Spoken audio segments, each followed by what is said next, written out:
Assalamualaikum warahmatullahi wabarakatuh. Perkenalkan, nama saya Tera Pela dengan NIM 2020143207 dari kelas 5F Program Studi Pendidikan Guru Sekolah Dasar Fakultas Keguruan dan Ilmu Pendidikan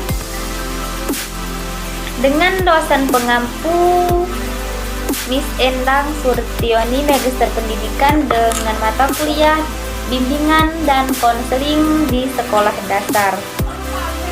Nah, di sini saya akan menjelaskan dengan materi yang pertama yang judulnya tahapan dan karakteristik perkembangan peserta didik di sekolah dasar. Saat seorang berusia 0-15 tahun, anak mengembangkan berbagai potensi, pandangan khas, sikap, minat, dan kebutuhan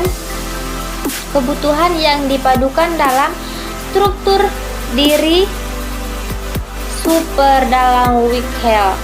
Anak SD pada tahap ini akan mencoba mencari tahu tentang berbagai informasi yang mereka inginkan, baik tentang lingkungan sekitarnya dan lingkungan masyarakat. Tahap perkembangan karir siswa sekolah dasar adalah pada tahap fantasi. Sekolah dasar adalah pada tahap fantasi, yaitu umur 0-11 tahun. Pada tahap fantasi, anak sering menyebutkan cita-cita mereka kelak kalau sudah besar, misalnya ingin jadi dokter, petani, pilot, dan lain sebagainya.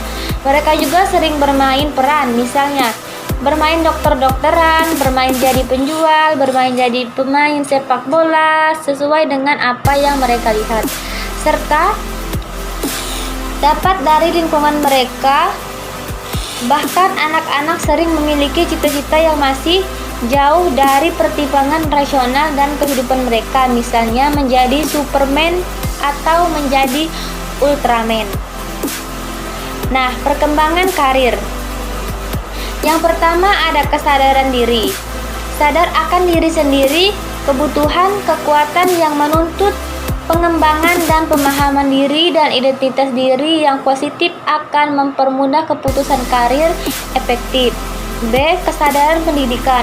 Murid harus mampu mengenal dan menyadari betapa pentingnya keterampilan dasar penguasaan isi pengetahuan sebagai alat pencapaian karir.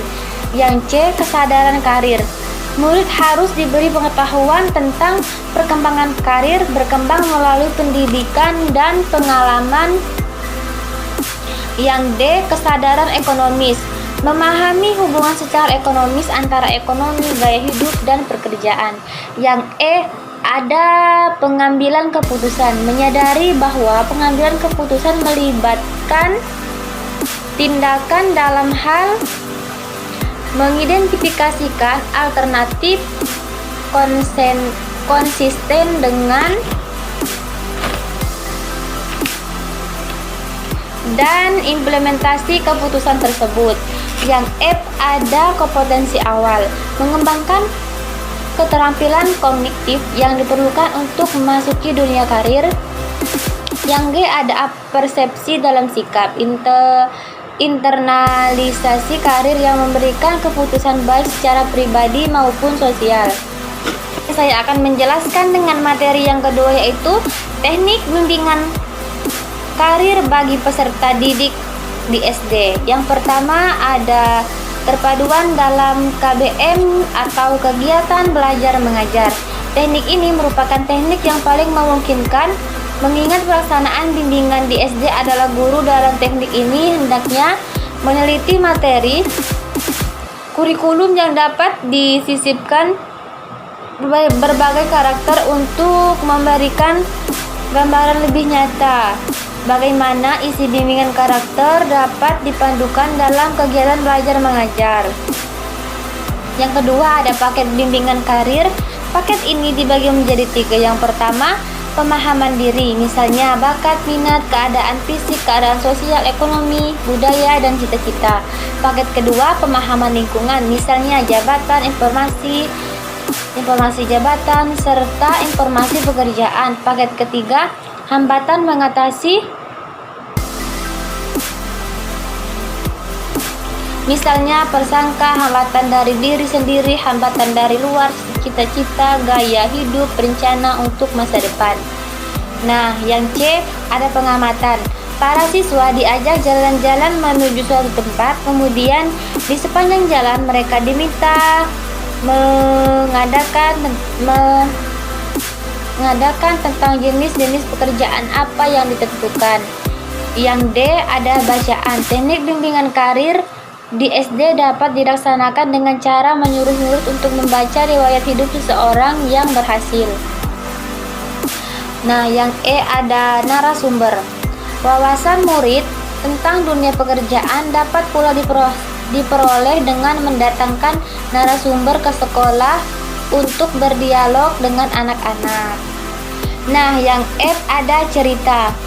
Murid usia SD sangat menyenangi cerita. Oleh karena itu, guru dapat saja melaksanakan bimbingan karir melalui cerita. Akan sangat terlaksanakan jika tokoh-tokoh dalam cerita divisualisasikan melalui boneka atau media gambar. Nah, materi yang ketiga yaitu ada pelaksanaan bimbingan karir di sekolah dasar. Untuk tingkat SD, karirnya lebih praktis jika bimbingan karir diintegrasikan dengan jam-jam pelajaran yang terjadi. Jika cara ini yang dapat dipilih, maka semua guru kakak kelas dan semua guru bidang studi sekaligus menjadi guru bimbingan karir. Dalam setiap pekerjaan yang diberikan, guru dapat menyelipkan berbagai macam hal yang berkaitan dengan pekerjaan jabatan karir anak-anak di masa mendatang, disesuaikan dengan tahap pekerjaan karir anak. Tempat pelaksanaan bimbingan karir dapat di mana saja, misalnya di dalam kelas, di luar ruangan, atau di tempat kerja yang sesuai dengan topik yang dibahas. Penentuan tempat yang bertujuan pada fasilitas yang dibutuhkan. Teknik pelaksanaan juga dapat bermacam-macam secara kelompok atau individual. Nah, baiklah, di sini saya akan menjelaskan materi yang terakhir, yaitu contoh konkret bimbingan dan konseling karir komprehensif di SD. Siswa diajak jalan-jalan menuju suatu tempat. Karena dengan jalan-jalan ini siswa akan melihat dunia kerja yang luas. Kemudian di sepanjang jalan diminta mengadakan pengamatan tentang jenis-jenis pekerjaan apa saja yang ditemukan pada dunia luar ini. Sangat banyak sekali. Konselor atau guru menyuruh siswa membaca buku, majalah, koran, dan media elektronik lainnya tentang macam-macam pekerjaan yang di dalamnya ada kisah-kisah keberhasilan dari tiap-tiap pekerjaan. Nah, demikianlah penjelasan materi dari saya. Apabila ada salah kata, saya mohon maaf. Kepada Allah saya mohon ampun. Wabillahi taufiq wal hidayah. Wassalamualaikum warahmatullahi wabarakatuh.